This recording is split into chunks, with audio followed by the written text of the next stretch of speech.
you declare martial law, I will rescind it. The power emanating from the people of the Philippines. Ganun kalakas tayo, taong bayan.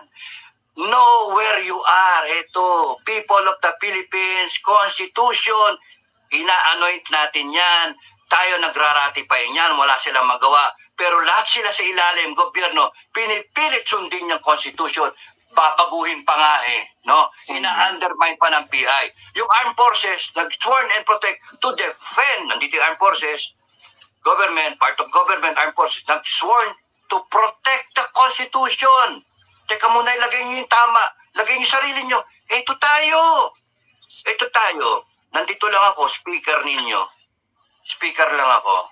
Maingay lang ako. Kaya pagka ang presidente ng Pilipinas nag-declare ng martial